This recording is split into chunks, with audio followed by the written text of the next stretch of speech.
Մեծարգո վարչապետ, կառավարության հարգելի անդամներ, հարցս ուղղում եմ ԿԳՄՍ նախարարին, տիկին նախարար, եկեղեցու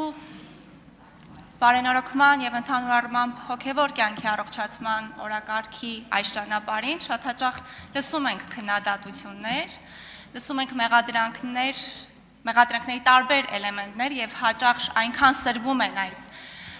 մեղադրանքները, երբ նույնիսկ մեր ընդդիմադիր գործընկերները իդեմս տիկին Գալստյանի, ով ներկա չէ դալիճում, հաճախ մեզ ասում է, ասպատակում է իշխանությունը եկեղեցու դեմ։ Ես կարծում եմ, որ լավագույն պատասխանը եւ ընդհանուր առմամբ լավագույն արձագանքը կլինի այն, որ այս ամբիոնից օրինակ տեղեկացնեք հանրությանը եւ մեզ, թե վերջին 7 տարիների ընթացքում օրինակ եկեղեցիների հիմնանորոգման, բարեկարգման եւ ոչ միայն այլ հուշարձանների, բարեկարգման եւ պահպանման հարցում որքան ներդրում է ունեցել պետությունը եւ եթե իմ տվյալները ճիշտ են, վերջին 7 տարվա ընթացքում ի համեմատ նախորդ 20 տարիների երբեք այնքան ներդրում չի արվել, որքան վերջին 7 տարիների ընթացքում։ Խնդրում եմ, եթե ունեք տվյալներ ձեր ձեռքի տակ, տեղեկացրեք մեզ եւ հանրությանը։ Շնորհակալություն։ Հարցին կպատասխանի Կրթության, գիտության, մշակույթի եւ սպորտի նախարար Ժաննա Անդրեասյանը, համեցեք։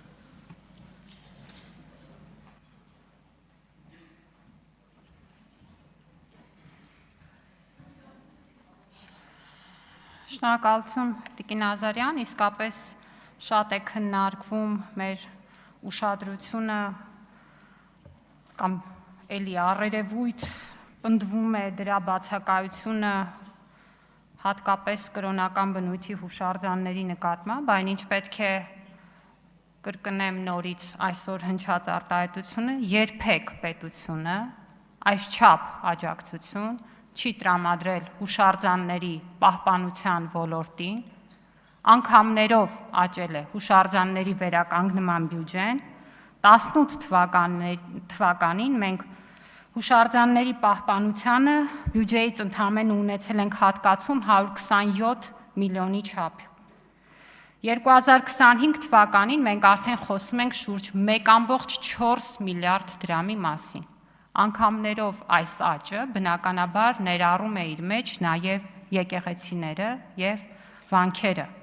եւ միայն եկեղեցիների ու վանքերի վերականգնմանը, ամրակայմանը, համապատասխան պեղումներին եւ նախագծային աշխատանքներին պետությունը հատկացրել է ավելի քան 1.69 միլիարդ դրամ։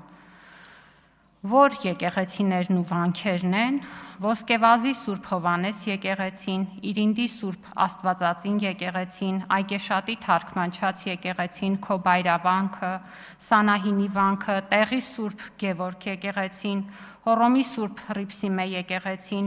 Սոլակի Սուրբ Աստվածածին եկեղեցին,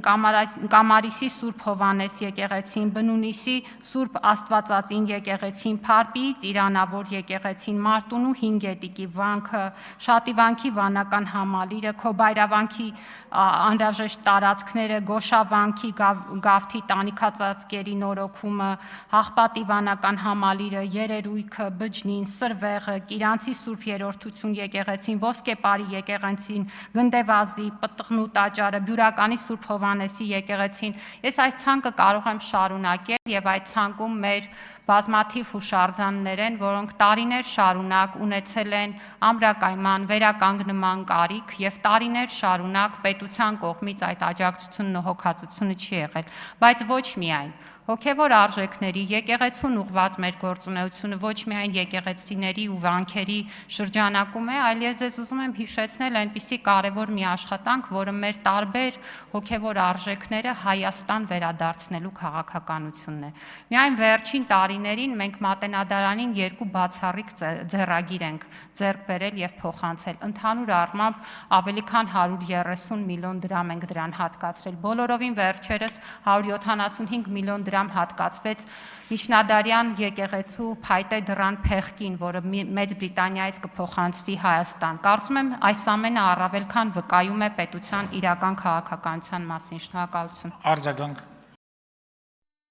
Հավանիչ տեսանյութը եւ բաժանորդագրվիչ նորությունները բաց չթողնելու համար